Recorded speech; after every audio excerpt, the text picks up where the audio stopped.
መምህር ካሕሱ ገብረ ሚካኤል ብሰንኪ ጆንሳይዳው ኪናት ካብታማሞ መረበቶምን ምሂሮም ወለዶ ዛሃንጹላን ቃፍታ ሕሞራ ብዙሕ መከራ በጽሕዎም ተመዛቢሎም ግን ድማ ተስፋ ሰኒቖም ወለዶም ምህናት ዝርከቡን ሎም ዘበን ኣብ ዝተኻየደ ካልኣይ ዙር ሽልማት ብሉጻት መምህራን ዝተሸለሙን ብሉጽ መምህር እዮም። መምህር ካሕሱ ኣብ ምዕጋት ምቁራጽ ተመዛበልቲ ተምሃሮ ትኹረት ዝገበረን ውጽኢት ዘምፀን መጽናዕ ተካይዶም ብሉጽ መምህር ኮይኖም ከም ዝተሸለሙ ይገልጹ።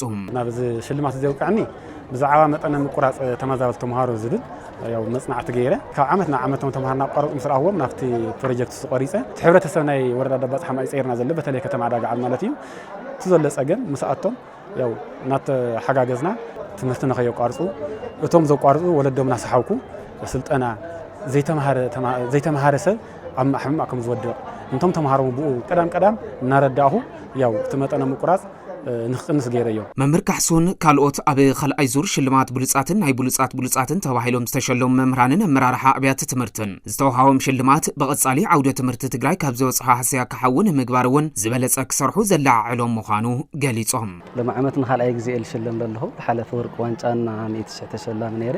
ሽልማት እዚ ብጣዕሚ ሕጉስ እየ። ናብ ሽልማት እዚ ሎም ፀኑ እንታይ እዩ ሓደ ኣብዚ ዓመት ጥራሕ 2-3 ፕሮጀክትታት ብምቕራጽ ካሊእ ተኸታታሊ ዝኾኑ ዓቕሚ ዕበይ ስልጠናታት ንዝምልከቶም ኣካላት ንመምህራን ማሕበረሰብ ቤት ትምህርቲ ንተምሃሮ በብብርኩ ብምሃብ እዩ።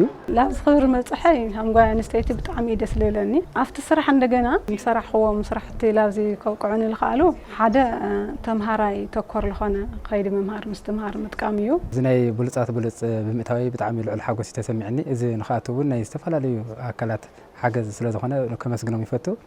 እቶም ዝሰርሕዎም ስራሕቲ ሓደ ተግባራዊ መጽናዕቲ ናይቲ ቤት ትምህርቲ ጸገም ምንጻር እዩ። ካልኣይ ፕሮጀክት መቕራጽ እዩ። ኣብቲ ቤት ትምህርቲ ድሕርቲ ስነልቦና ማተርያል ናይ ተምሃሮ ናውቲ ምምላእ እዩ። ዘለኒ ሞያ ድማ ብዝበለጸ ንጽባሕ ንግሆ ኣብ መጻ ማለት እዩ ብዝበለጸ ተዓጻጺፈ ንኽሰርሕ ያው ሞራል እዩ። ከዚ እውን ጠንኪረ ተወሳኺ ገዛዕዮ ክሰርሕ እዩ ሽልማት እዚ ዝገብሮን ዘሎ።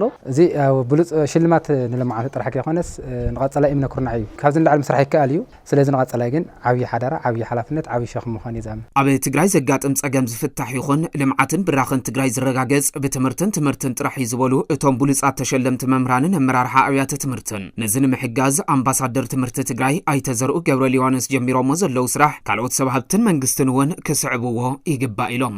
ዶክተር ዘርኡ ኣምባሳደር ትምህርቲ ናቱ ገንዘብ በዚሕ ይኮነን።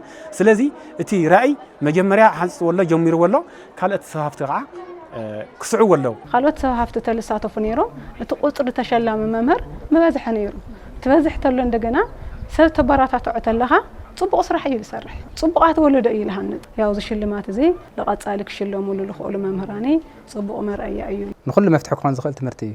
ልዕሊ ሰብ ኮይና ይኹንን ዘሩ ኣብ ትምህርቲ ክሰርሕ ስለዝደልዩ ስለዚ እቶም ካልኦት መዳርግቲ ኣካላት ይኹኑ ሰብ ሃፍቲ ኣብ ትምህርቲ ክሰርሕ ኣለዎ ኣሰር ዘርኡ ክኽተሉ ድማ መልእኽቲ የመሓላልፍ። ኣብ ትምህርቲ ዝስራሕ ዘሎ ጽቡቕ ስራሕቲ ንሕና ከም መምህራን እውን ጠንኪርና ክንወፅእ ተሓሳስባና ትምህርቲ ባዕሉ ትልነመጽለሉ ማተርያላት ስለዚ ኣብ ኩሉ እዞም ናይ ICT ተንከፍላይ ሰብ ሃፍቲ ተለሳተፉ ኣብቲ ብምትሕብባር ቴሌቪዥን ትግራይ ዘርኡ ቢዝነስ ግሩፕን ቢሮ ትምህርቲ ትግራይን ዝተኻየደ ካልኣይ ዙር ሽልማት ብሉጻት መምህራንን ኣመራርሓ ኣብያተ ትምህርትን 7 ብጥሮታት ዝተሰናበቱ መምህራን ሓዊሱ 185 ብሉጻት መምህራን ተሸሊሞም እዮም።